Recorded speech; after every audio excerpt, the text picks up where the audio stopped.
रोहित सुबह की चाय की चुस्कियां ले रहा था। बाहर बारिश की हल्की हल्की बूंदें गिर रही थीं।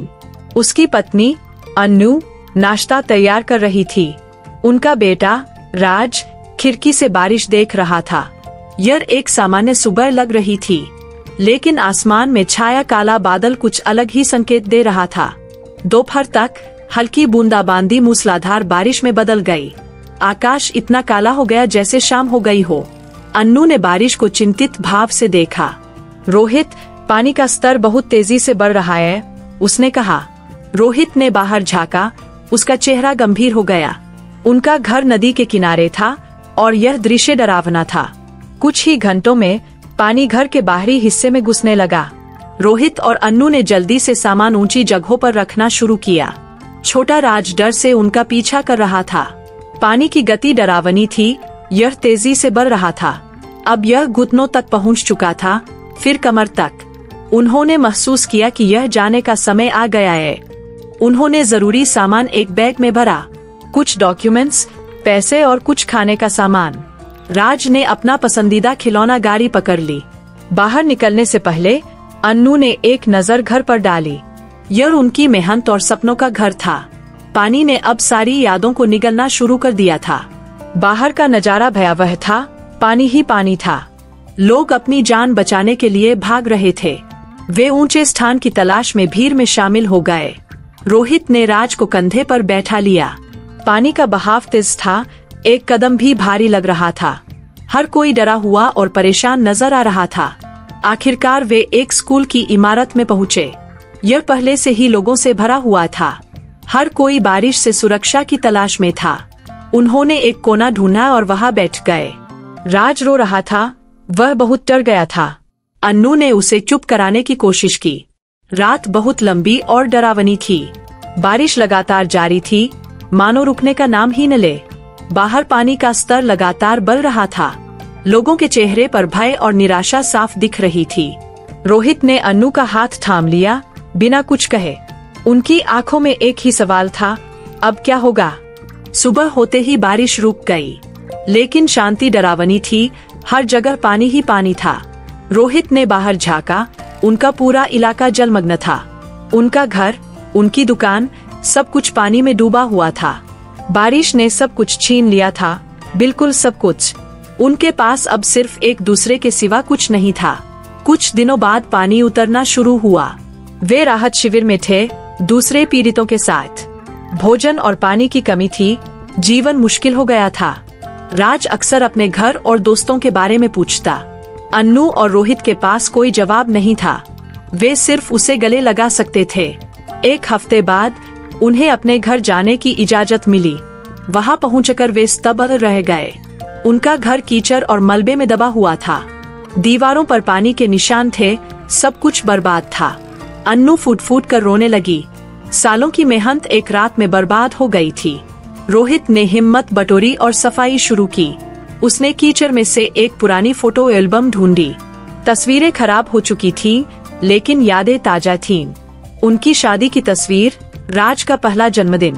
अन्नू भी उसके पास आकर बैठ गई। उन्होंने चुपचाप एक दूसरे का हाथ थाम लिया। धीरे धीरे पड़ोसी भी वापस आने लगे। हर कोई इस तबाही से उबरने की कोशिश कर रहा था। लोग एक दूसरे की मदद कर रहे थे। किसी के पास खाना था तो किसी के पास कपड़े।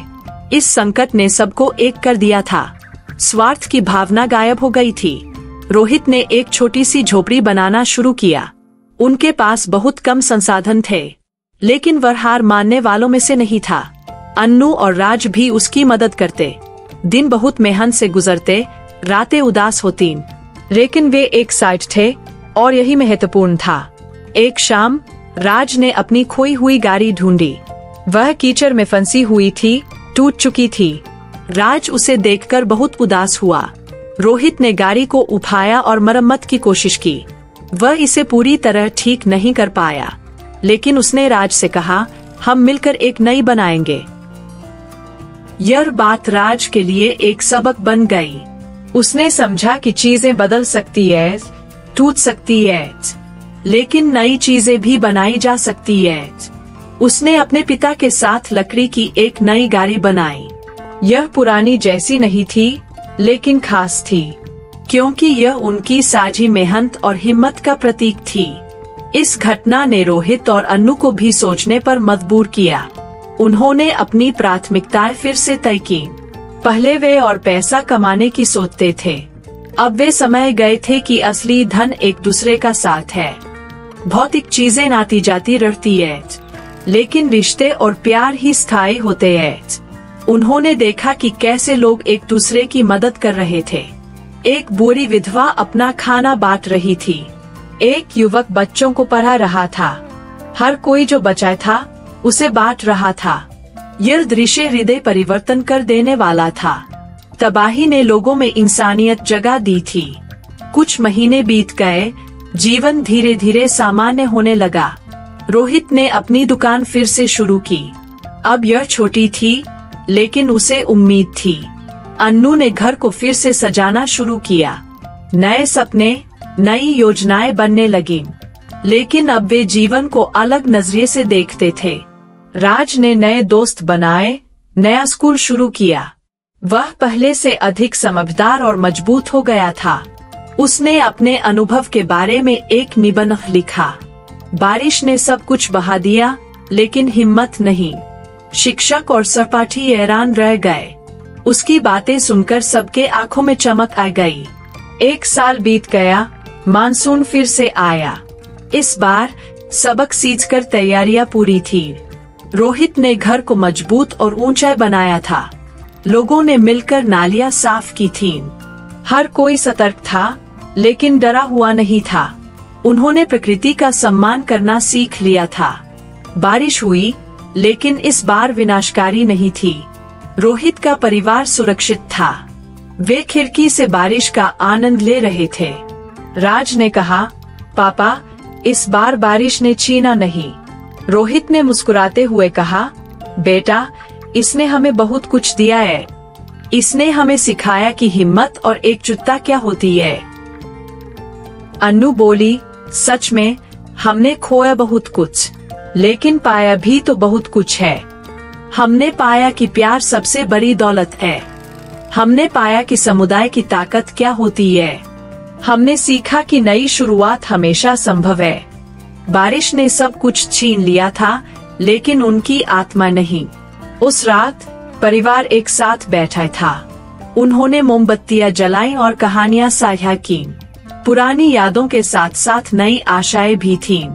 रोहित ने कहा, तबाही हमें मार नहीं सकती, वह हमें और मजबूत बना सकती है, अगर हम एक साथ रहें और हिम्मत न हारें। अगले दिन सूरज चमक रहा था। आसमान साफ था, हवा ताजगी भरी थी। बच्चे खेल रहे थे, बाजार खुल गए थे। जीवन फिर से पटरी पर लौट आया था। लेकिन लोगों के दिलों में एक गहरा बदलाव आया था। वे जीवन को अधिक सकारात्मक नजरिए से देखते थे। रोहित का परिवार अब पहले से अधिक मजबूत था। उनके रिश्ते में और गहराई आ गई थी। वे छोटी छोटी चीजों की कद्र करना सीख गए थे। एक साथ बैठकर खाना, एक दूसरे की बात सुनना, यह सब अब उनके लिए और अधिक मायने रखता था। तबाही ने उन्हें जीवन का असली मूल्य सिखा दिया था। राज ने अपनी नई लकड़ी की गाड़ी को संभाल कर रखा। यह उसके लिए एक खिलौना नहीं, एक सबक थी। वह जानता था कि टूटने के बाद फिर से बनना संभव है। उसने अपने माता पिता से यह सीखा था। उसने अपने समुदाय से यह सीखा था। यह सबक उसके साथ जीवन भर रहेगा। सालों बाद जब राज बड़ा हुआ, वह अक्सर उस बार और उसके बाद के दिनों को याद करता। वह कहता, उस तबाही ने हमें बहुत कुछ दिया। उसने हमें सिखाया कि इंसानियत सबसे बड़ा धर्म है। उसने हमें सिखाया कि आशा कभी नहीं मरती। और उसने हमें सिखाया कि प्यार ही सबसे मजबूत नींव है।